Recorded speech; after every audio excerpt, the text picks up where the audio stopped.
Salut à tous, c'est Axel de testmobile.fr. Aujourd'hui, je vous propose de comparer assez rapidement, vous allez le voir normalement, à droite le Sony Xperia Z1 compact et à gauche le Z1 tout court. Alors quel est l'intérêt d'abord de ce comparatif? Il ne s'agit pas de dire celui-là est meilleur, puisque comme vous allez le voir, en fait, c'est des deux terminaux qui se ressemblent beaucoup, et ce qui m'intéresse justement dans cette vidéo, c'est de vous montrer finalement, où est-ce qu'ils se ressemblent, où est-ce qu'ils sont un peu différents, quelles sont leurs subtiles différences aussi sur d'autres points, un petit peu techniques parfois d'ailleurs, et histoire simplement que vous ayez un peu toutes les cartes en main si vous voulez aujourd'hui un terminal sous Android haut de gamme potentiellement de chez Sony, et que vous hésitez probablement peut-être entre les deux, et c'est là où je vais essayer de répondre à cette question. Alors pour commencer, juste un petit peu de contexte. Le Z1 Compact, c'est un appareil qui est récent, c'est un terminal qui est sorti en janvier 2014, qui est proposé nu au prix de 470-480 €. Le Z1 qui est ici est à gauche, et un terminal qui date de septembre 2013, donc qui n'est pas non plus si vieux que ça, mais qui a un petit peu plus d'âge, qui est plus âgé, et qui est aujourd'hui proposé à 460 € nu. Donc premier point, côté prix, c'est à peu près la même chose. Et ça, c'est à avoir en tête tout au long de cette vidéo. On va passer maintenant dans les spécifications. On va commencer, non, je vais lister tous les specs et je vais comparer les deux tout simplement. Ils tournent tous les deux sous Android 4.4.2 avec la même surcouche dans la même version d'ailleurs. À droite, ici sur le Z1 Compact, on a un écran 4.3 pouces, c'est du 720 par 1280, on n'est pas en Full HD. On a une densité de pixels de 342 ppi. À gauche sur le Z1, on a du 5 pouces en Full HD, on est en 1080 par 1920, ça fait du 441 ppi. C'est une densité de pixels qu'on a l'habitude de voir parce que 5 pouces Full HD, c'est un classique.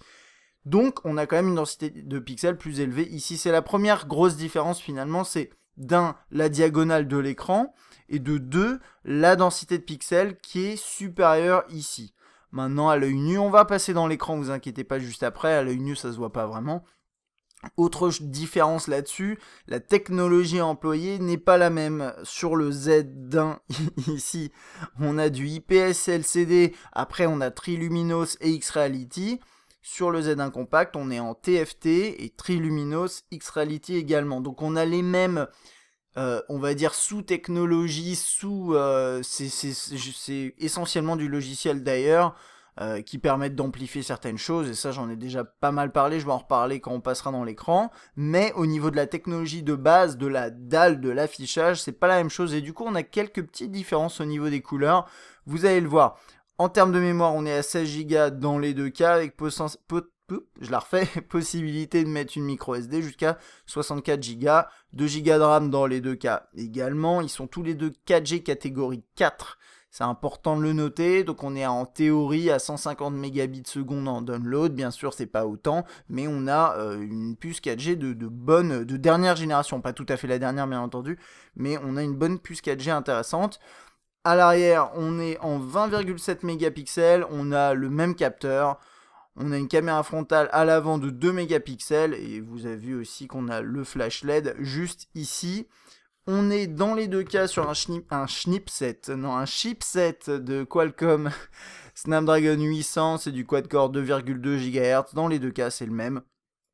Et au niveau de la batterie, petite différence, 3000 mAh versus 2300 mAh sur le Z1 Compact, mais on a moins de pixels à gérer. Donc à voir ensuite ce que ça donne niveau autonomie, et on va en parler plus tard. Ensuite, tous les deux sont waterproof et certifiés, donc IP58, résistant à la poussière et à l'immersion à 1 mètre pendant 30 minutes. En pratique, c'est plus que ça. Mais voilà, c'est ça la règle, c'est IP58 dans les deux cas, ils ont le même niveau de protection là-dessus, et d'ailleurs au niveau de l'écran, ils sont protégés par Gorilla Glass 3 si je me trompe pas, non, excusez-moi, pardon, ça je confonds parce que j'ai comparé le One là récemment, bref, non, c'est pas du Gorilla Glass, dans les deux cas, il y a quand même une protection contre les rayures et le bris de verre, et c'est la même dans les deux cas, hein, pardon. Voilà, et côté dimension, et là on va passer sur les designs, du coup, On a deux terminaux qui sont quand même bien différents côté dimension. Après, niveau design, c'est la même chose. Mais au niveau des dimensions, on a 144 mm de haut ici. Là, on est à 127. On a 74 de large, 64,9 ici.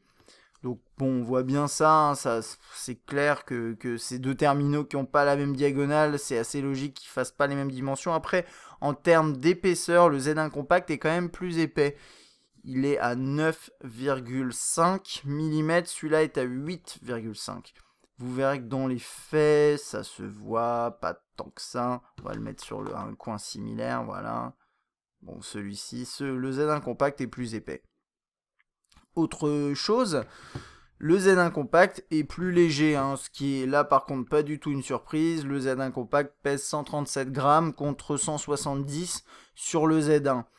Alors finalement, on va commencer par s'attarder sur le design, on va parler ergonomie très rapidement, et puis après on va passer dans tous les petits points habituels. Ces deux appareils qui se ressemblent beaucoup côté design, je vais les remettre dans le sens de base, peut-être ce sera plus simple pour vous. Donc Z1 Compact à droite, hein, pour rappel. Donc on a un design, de toute façon sur le Z1 ça part de quoi? C'est le design du Z qui a été un petit peu modifié avec un apport d'aluminium, comme vous pouvez le voir sur les tranches. Et bien là, sur le Z1 Compact, c'est le même esprit mais en plus petit. On a quelques capteurs qui se trouvent en haut. Alors moi, celui-ci a un peu vécu, du coup il a quelques rayures sur l'écran, c'est un peu dommage, mais bon, voilà, faites pas attention à ça. On a quelques capteurs là, on a la sortie audio juste ici, avec la LED de notification que vous venez de voir s'allumer très brièvement. On a la caméra frontale est décalée un peu plus sur la droite ici quand même. On a quelques capteurs qui seront là par contre sur la gauche. Et la sortie audio également là-haut, avec aussi une LED de notification. On a ensuite dans l'interface, si j'y arrive, voilà, un système comme ça intégré, hein, dans l'interface avec retour, accueil et multitâche dans les deux cas, avec une petite zone là qui sert à rien mais qui permet aussi de mieux la gripper, hein, c'est finalement assez pratique. Sur la droite, là, il y a des petites différences au niveau de la gestion des caches. Donc ici sur le Z1, on a le cache pour ça c'est pour la SIM, il me semble, qui est juste ici. Je vais éteindre l'écran, ça va lui permettre de faire le focus un peu plus correctement, voilà. Et toujours ce fameux bouton là avec le volume juste en dessous. Là ici, on a pareil ce bouton qui est très pratique, hein, d'ailleurs, qui ressort un peu plus, il me semble, sur le Z1 Compact que sur le Z1. Et là, on a le bouton de volume. La petite différence là-dessus, ça va être aussi cette touche dédiée pour l'appareil photo, qui est, c'est bien qu'elle soit là, mais elle est plus large sur le Z1, et au final, moi je me suis clairement rendu compte qu'elle était bien meilleure d'un point de vue ergonomie et utilisation sur le Z1 que sur le Z1 Compact. Dans mon test du Z1 Compact, je dis simplement que elle est tellement mal faite qu'on va pas l'utiliser. Enfin, moi personnellement, ça m'a gavé de l'utiliser très rapidement. Donc voilà, ça c'est un petit point à noter. Si vous êtes adepte de la photo, peut-être que vous préférez la touche sur celui-là. Et ensuite, de l'autre côté, on a le cache pour la micro SD. Bien sûr, toujours des caches, hein, parce que la certification demande ça. Après, il y a d'autres façons de le faire, mais en tout cas, avec Sony, ils ont choisi de faire ça comme ça. Donc là, pour la micro SD et micro USB juste ici. Le port, la magnétique pour un dock. Et sur le Z1 Compact, pareil. Voilà, inversé. On a le micro USB là et la micro SD ici. Et par contre, sur celui-ci, on a l'accès à la SIM qui se trouve plus bas. Ils tournent tous les deux sur des micros SIM. Voilà, je pense avoir fait le tour là-dessus. On va passer en dessous le haut-parleur, qui est, on va parler de puissance un peu plus tard. Bon voilà, ils sont intégrés de la même façon. La petite différence finalement au niveau du design, vous le voyez, c'est que là on a un traitement noir, hein, sur cette version-là, alors que là on est en full gris. Ça c'est la seule différence. J'enlève quelques traces de doigts parce que dans les deux cas il y a souvent des traces de doigts. Et à l'arrière on a la même logique de design, hein. Je vais zoomer un peu pour que vous voyez les détails, mais vous voyez, voilà, ces petits contours là, avec toujours un petit trou là où les poussières se logent et éventuellement les poils de barbe dans les deux cas. Pas de ce côté là, je sais pas d'ailleurs, mais à l'avant ça le fait. Là l'appareil photo, c'est la même optique avec le flash qui est placé différemment. Tous les deux sont compatibles NFC. Et on a du vert ici qui n'est pas inrayable. Vous l'avez vu peut-être que, voilà, vous voyez peut-être les petites rayures qu'il y a ici. Donc c'est pas inrayable. Mais c'est pas grave, on fait avec. Alors, je pense qu'on a fini sur ce point-là. On va ensuite passer à tout ce qui est... on va commencer par l'ergonomie, après on va s'attarder sur l'écran. Alors, ergonomie, ça va être très simple. Oui, celui-là a un écran plus petit, donc l'ergonomie est meilleure, mais c'est vraiment la base. Si vous voulez un appareil ergonomique, faut pas viser au-dessus de 5 pouces, et même 5 pouces, s'il n'est pas trop optimisé, ce qui est pas trop le cas ici avec le Z1, au final, l'ergonomie n'est pas excellente. Et bien sûr, quand on prend cet appareil en main, vous voyez, vous pouvez bien l'agripper. Hop, le doigt qui se promène jusqu'au bout de l'écran, ce qui est tout à fait impossible de faire, en tout cas pour moi, avec cet appareil-là, vous voyez. Donc ça, c'est le premier truc à noter. Si vous voulez un appareil facile à agripper à une main, et si vous avez peut-être des petites mains, je ne sais pas, optez plutôt pour un appareil de ce type-là. D'ailleurs, c'est tout l'intérêt de ce terminal-là au final, hein, c'est d'offrir une meilleure ergonomie. Vous pouvez agripper toutes les touches beaucoup plus facilement. Et puis après, d'un point de vue ergonomie encore, ce bouton qui est pas très bon par rapport à celui-là, mais au final, ça vient pas gêner dans la mesure où ici, vraiment, on a quand même un format plus compact, et c'est le nom du terminal, hein, compact et pas mini. Il est compact dans le format, mais pas forcément mini au niveau des specs, c'est ça qui est intéressant. C'est le point principal. Dans les deux cas, on a une excellente finition. Moi, j'avais juste remarqué un truc que j'ai pas mentionné d'ailleurs dans mon test, j'ai un peu oublié. Mais quand j'appuie ici sur la coque, parfois du Z1 compact, j'ai un petit craquement. C'est peut-être vous l'aurez pas sur le vôtre, mais j'ai l'impression que les finitions sont un peu moins bonnes. Mais voilà, c'est vraiment pour chipoter, c'est un détail. Après ce tour dans le design et dans l'ergonomie et bien sûr dans les specs, on va parler des écrans. Alors on a deux écrans un petit peu différents, bien sûr au niveau de la taille, etc. Mais il y a un point qui est important de noter, c'est qu'ils ne disposent pas tous les deux de la même technologie d'écran, et même si ça se voit pas forcément là à la caméra, on a un affichage qui est un petit peu plus jaune à gauche sur le Z1, et du coup un petit peu plus neutre on va dire à droite. Autre point important, et là ça se voit, ouais non ça se voit pas vraiment, mais j'ai fait la mesure, l'écran du Z1 compact est plus lumineux que celui du Z1. Alors ça peut paraître surprenant, mais je vous dis, j'ai fait la mesure, et là-dessus, on arrive à peu près 210 lux. C'est une façon de mesurer la luminosité. Donc là, sur un niveau de blanc comme ça, sur un cliché blanc, une image blanche. Sur celui-ci, on est plutôt à 152. Alors c'est peut-être le changement. Voilà, c'est la différence de technologie. Ça ne veut pas dire qu'il est mieux, mais juste qu'il est plus lumineux, et du coup, d'une certaine façon, vous verrez un peu mieux en extérieur. Moyennant quoi, celui-ci est quand même très lumineux, hein. Pour un appareil, 152, c'est quand même très très bien. Mais celui-ci arrive à 200, donc c'est vraiment beaucoup plus lumineux. Et même si, là-dessus, ça se voit pas tant que ça. Mais quand on regarde, je sais pas, des noirs, des choses comme ça. Alors moi, je le vois très bien à l'œil nu ici. Mais la première différence, c'est que... Ouais, c'est dommage pour vous, vous le verrez peut-être pas. Attendez, je vais essayer d'incliner ça. C'est vrai qu'à la caméra, c'est très compliqué. Mais en gros, ce noir ici qui apparaît gris, il semble légèrement jaune, rosé peut-être, alors que là, il est gris-gris. Et ça se voit pas forcément... Ah, peut-être, attendez. Là, ça fait plus gris-bleu, et là, très très très légèrement rosé. Mais bon, voilà, c'est des trucs très subtils. Là, le X-Reality est activé, hein, bien sûr. Vous pouvez vous amuser à le désactiver si vous le souhaitez. Bien sûr, si on s'amuse à zoomer pour regarder la densité de pixels, eh bien, vous allez voir que vous n'allez pas sentir vraiment la différence, hein. Regardez, je sais pas, le texte ici. Voilà, moi je vais mettre l'autre à côté. Bon, ok, on voit pas vraiment la différence, comme je vous dis. Les deux ont une densité de pixels très élevée. 342 pour le Z1 compact, c'est très très bien, il n'y a aucun problème là-dessus. Et pour continuer très rapidement sur tout ce qui est couleur, hop, j'ai quelques clichés, j'ai les mêmes dans les deux cas. Donc là, vous voyez sur des dégradés comme ça et des couleurs assez vives, on voit pas vraiment de différence, je pense. Ça reste quand même quelque chose d'assez subtil. Mais c'est vrai que moi d'ici, je vois quand même, vous voyez, regardez dans les noirs, là, vous voyez que c'est légèrement différent. Là, ici, j'ai tendance à... Alors, j'ai un peu le sentiment que... Ouais, on voit peut-être un petit peu plus les dégradés ici, ce qui est un peu bizarre. C'est censé être l'inverse vu que celui-ci est plus lumineux. Mais bon, le traitement des noirs est un peu différent. Là, on voit, à l'œil nu en tout cas, je vois clairement quelque chose. Je vais juste revérifier un truc pour pas faire de bêtises.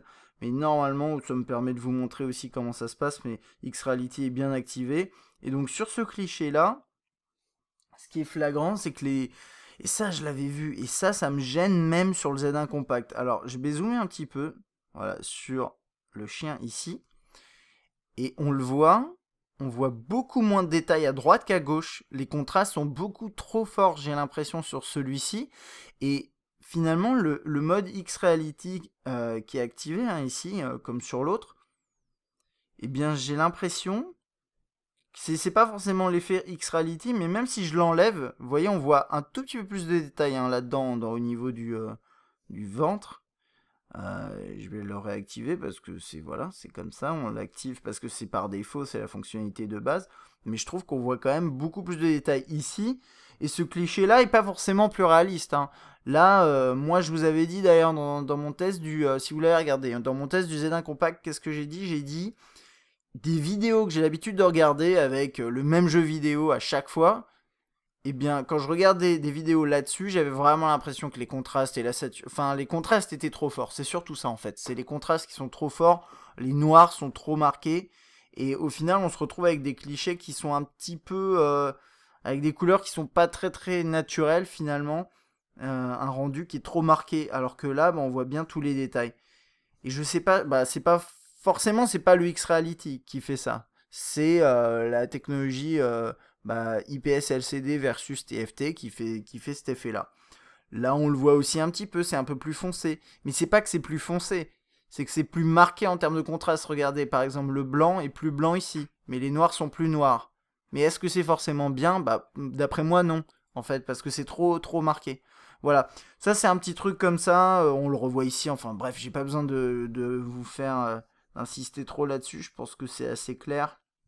En gros, le traitement voilà, sur cet appareil-là peut sembler peut-être un poil séduisant, quoi, quand on regarde, je sais pas, quand on regarde ça, on se dit, ouais, il y a peut-être plus de détails, etc. Mais en fait, quand on s'amuse un peu à zoomer dans les clichés, bah, on voit que bah, là, il y a beaucoup trop de noir par rapport à ici. On perd des détails finalement dans des clichés, dans les mêmes clichés. Voilà. Donc ça, c'était pour l'écran. Les deux sont bons.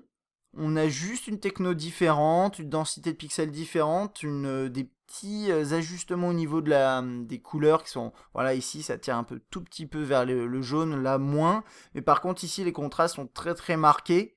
Et même quand on désactive le X-Reality, hein, donc ça n'a rien à voir avec ça. Enfin, le X-Reality amplifie normalement cet effet-là, mais là, ça se voit pas fort. Enfin, ça, voilà, c'est sans ça même, on l'a. Donc clairement, si vous voulez un rendu de l'écran qui soit peut-être un peu plus neutre ou un peu plus proche de la réalité, on va dire, par exemple quand vous prenez des photos, ce genre de choses, bah le Z1 Compact moyen, quoi. Ça va être plutôt être le Z1 pour vous dans ce cas-là. Très rapidement, un petit test pour vous montrer, enfin je vais vous montrer les résultats et vous expliquer les résultats de mes différents tests. Premier truc, j'ai fait sur le même réseau Wi-Fi, j'ai fait un test, speed test, et j'ai pas constaté de grosses différences. Les derniers résultats, c'est lesquels? On est le combien aujourd'hui? Excusez-moi, je suis un peu largué. On est le 8. Voilà, là on est à 13, 1, 15, 1. Voilà, le truc c'est que quand on teste avec un réseau Wi-Fi, ça va, ça vient.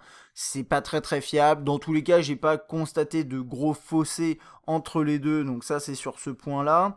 Autre point, le GPS, tout ce qui est réception GPS, mais écoutez, en intérieur, dans les deux cas, à froid, ils ont beaucoup de difficultés. Mais une fois, alors je sais pas pourquoi il est on déjà lui, c'est bien assez bizarre d'ailleurs. Hop, je vais faire ça. Mais dans les deux cas, dès qu'on se retrouve dehors, ça capte très rapidement. Et une fois que ça a un fixe, ça le garde. Et même s'il est à froid après, enfin même à chaud, ensuite après dans les deux cas, ça capte assez rapidement. Alors dans le cas présent, l'exemple que je vous montre, il est pas bon parce que le Z1, il a l'air d'avoir conservé un peu mieux. C'est la position des satellites parce que là on est en intérieur, on est assez loin d'une fenêtre finalement. Donc il s'en sort bien. Mais quand j'ai testé en extérieur, c'était vraiment simultané. Mais attendez, je vais refaire le test. C'est assez marrant. Ouais, pareil. Ok.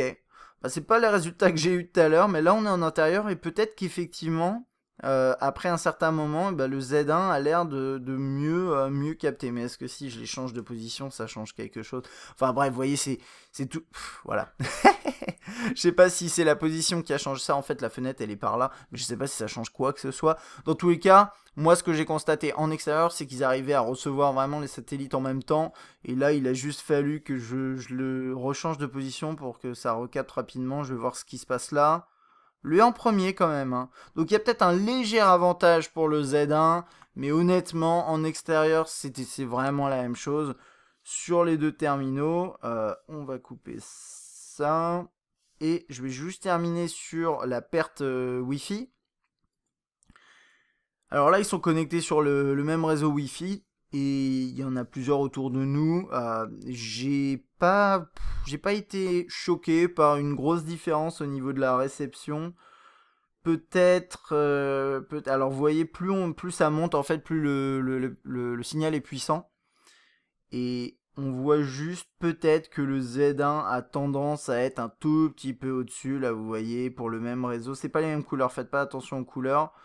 Mais c'est même pas valable pour tous parce que là on voit pour celui-ci le numéricable ici, là je suis à 70 alors que là je suis à moins 60. Donc voilà, là-dessus moi j'ai fait quelques tests, j'ai pas constaté de perte particulièrement plus élevée d'un côté comme de l'autre.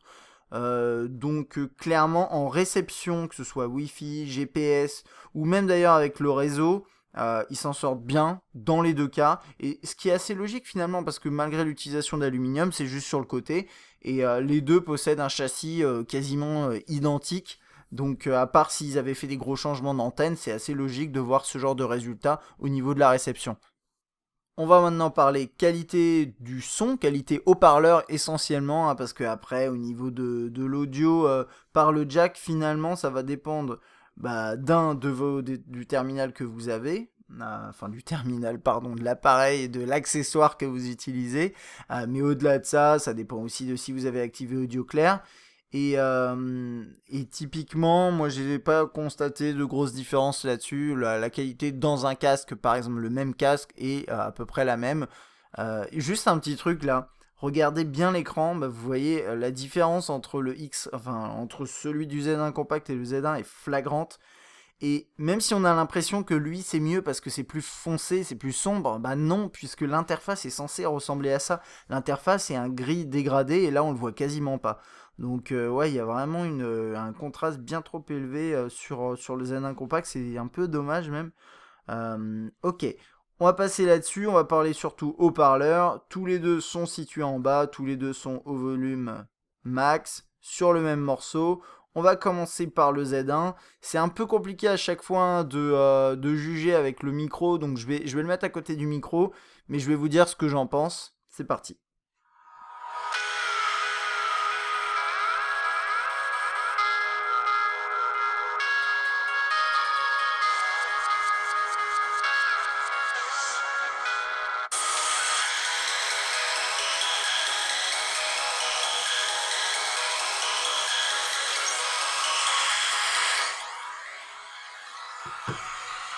Donc ça c'est la première chose. On va passer au Z1 Compact maintenant. Je vais revenir en arrière.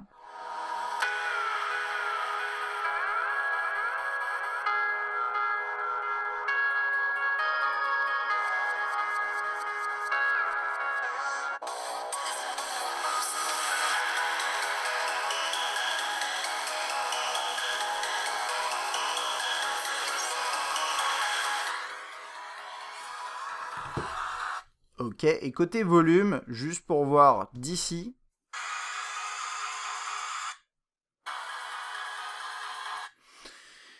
C'est assez intéressant parce qu'on pourrait se dire les deux terminaux possèdent les mêmes chipsets, etc. Ça va être le même composant de haut-parleurs et peut-être que c'est même le cas, mais comme ils ont un châssis différent, et bah écoutez, la caisse de résonance n'est pas la même et c'est assez intéressant. Alors concrètement, les deux ont un volume qui, d'après moi, est le même. J'ai calculé ça avec mon petit Nexus 5 muni d'une application.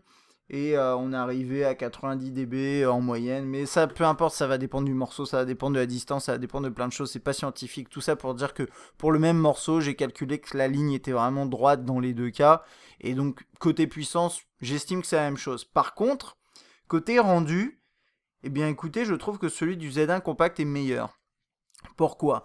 Celui-ci a tendance à un peu saturer, là on a un morceau un peu électro et c'est vachement intéressant du coup de voir, il y a plein de petits sons, de petites subtilités de temps en temps, et quand on écoute bien, on se rend compte que lui a tendance à zapper certains sons, quand on fait la différence, bien sûr, on s'en rend pas compte comme ça, mais quand on fait la différence, on le voit, enfin on l'entend surtout, et certains sons ont tendance à saturer plus rapidement sur celui-là que sur celui-là. Et j'ai l'impression qu'ici, même si le volume n'est pas plus élevé, on a une qualité globalement qui est un petit peu au-dessus. C'est pas grand-chose, c'est subtil, et surtout que la qualité du haut-parleur en tant que tel, vous n'avez pas besoin que ce soit génial. Mais là, pour le coup, bah, en musique en tout cas, j'ai senti voilà, un petit plus du côté du Z1 Compact. Bon, c'est un détail, hein, comme je vous dis, mais voilà, c'est ce que j'ai vu. Maintenant, ce qu'il faut noter, c'est que si vous si vous regardez un film, si vous écoutez des directions GPS, ce genre de choses, ou vous parlez à quelqu'un, a priori, vous n'allez pas sentir de différence là-dessus. À part peut-être quand il y a quelqu'un qui vous parle, peut-être là-dessus ça va cracher un peu plus rapidement, mais là-dessus je peux pas m'engager, j'ai pas testé. Mais voilà, ça c'est mon avis hein, sur les petites différences au niveau du haut-parleur sur ces deux appareils. Côté autonomie, ils n'ont pas la même batterie. On est ici à 3000, là à 2300. Mais au final, ce que j'ai constaté, c'est qu'on avait quand même quelque chose de très similaire. Même s'il y a une petite différence comme ça au niveau de la capacité, pas qui est pas petite d'ailleurs, hein, mais il y a une différence au niveau de la capacité. Mais comme derrière, on a deux technologies d'écran différentes, on a aussi plus de pixels à gérer sur le Z1, et ben ça se contrebalance à peu près et on arrive à une journée et demie dans les deux cas en autonomie. Il y aura sûrement enfin si on fait vraiment un test scientifique entre les deux, peut-être qu'effectivement le Z1 tiendra plus la route, ce qui serait logique. Après vous avez toujours le mode stamina là qui est pas calibré, hein, donc faites pas attention.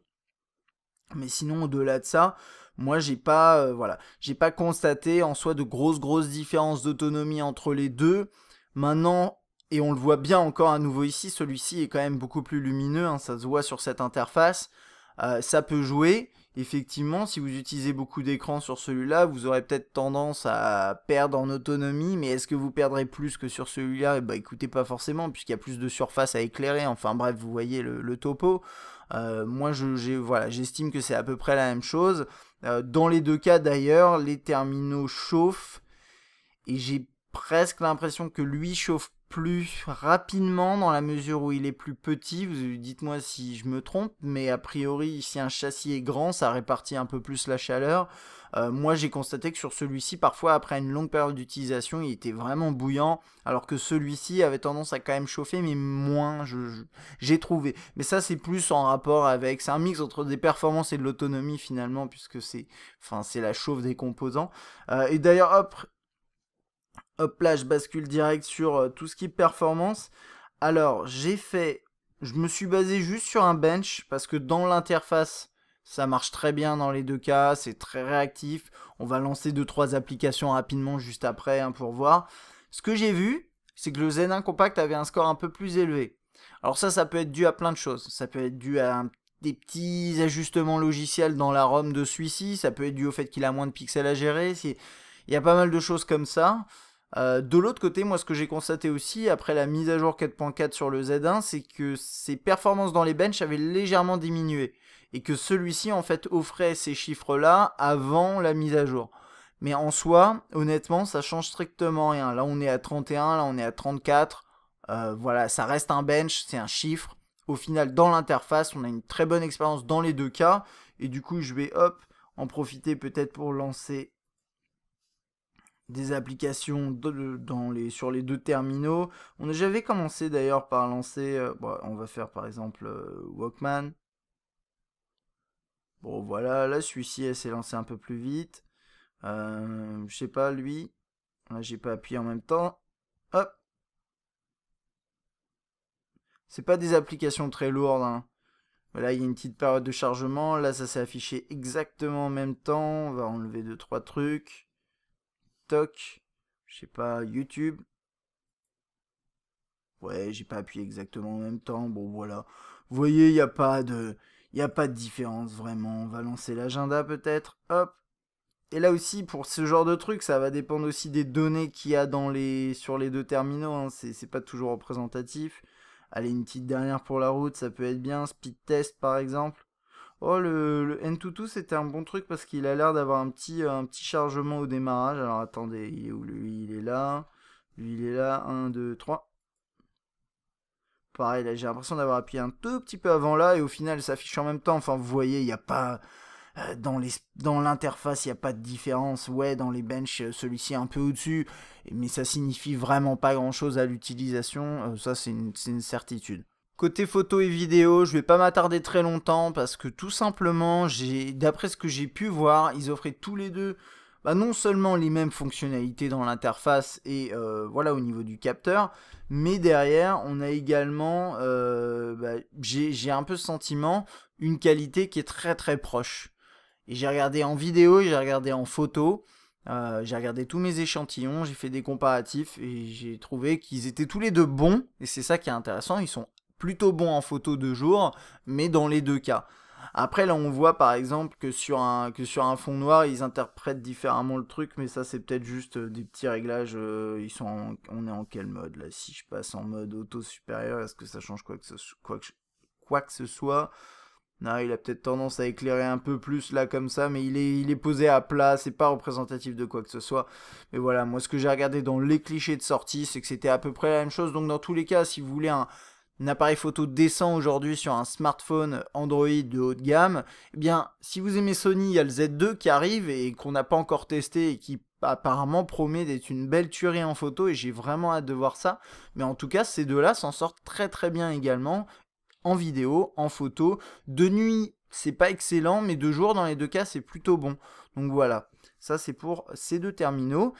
Et puis maintenant, très rapidement, pour terminer cette vidéo, on va passer dans l'interface. Et ça va aller vite parce qu'en fait, c'est la même chose. Et si vous regardez mon test de l'un ou de l'autre, ou si vous regardez ma vidéo de présentation du Z1 que j'ai posté récemment, vous verrez un petit peu ce que ça vaut.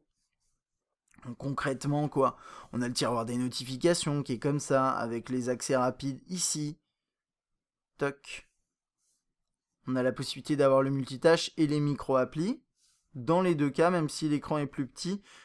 Ici, il y en a un en moins parce qu'il n'a pas été coché ici. Hein, vous inquiétez pas, c'est pas autre chose que ça. Je sais pas, le menu principal, il ressemble à ça. Voilà. Et c'est tout aussi réactif dans l'interface, il n'y a pas de souci. Vous avez déjà vu tout ce qui est application comme ça. Donc là, je peux... Oups. Si j'arrive à zoomer dans mes images. Voilà. Donc c'est la même chose. Hein. Ici, c'est vraiment la même chose dans les deux cas. On a une interface qui est très riche en fonctionnalités. C'est ça qui est bien côté multimédia. On a le Walkman, on a album, film... Qu'est-ce qu'on a d'autre? On a des bonnes applications au niveau de la gestion de tout ce qui est agenda, de tout ce qui est email. Là, je ne l'ai pas configuré, je pense, mais c'est un bon client email. On a quoi d'autre? C'est à peu près tout. Hein. On a quand même quelques bons trucs, mais on a une interface qui est facile à utiliser, qui est complète, dans les deux cas. Alors...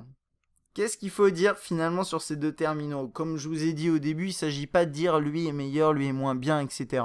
On a quelques subtilités, vous avez vu une subtile différence entre les deux.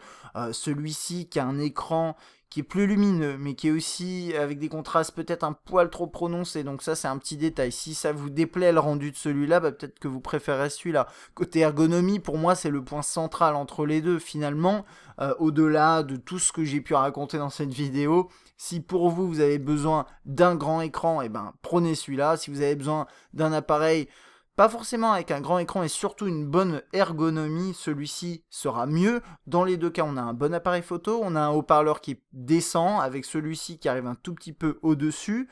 C'est à peu près tout. Hein. Il y a pas mal de... Voilà, tout ce que j'ai abordé, c'est à chaque fois, c'est pas des grosses différences entre les terminaux. C'est vraiment... Le Z1 compact est vraiment un terminal compact par rapport au Z1. C'est pas un duplicata exact du Z1 et c'est ça qui est vachement intéressant finalement. Mais ça reste un appareil haut de gamme de petite taille. Donc voilà, je pense que j'ai résumé un petit peu tous les éléments. Ça vous donne de quoi réfléchir si vous hésitiez encore entre l'un ou l'autre. Si vous avez des questions, n'hésitez pas, comme d'habitude, vous pouvez laisser un commentaire sur testmobile.fr ou sur YouTube. J'espère que cette vidéo vous a plu, si c'est le cas, vous pouvez mettre un petit like et vous abonner, et moi je vous dis à bientôt.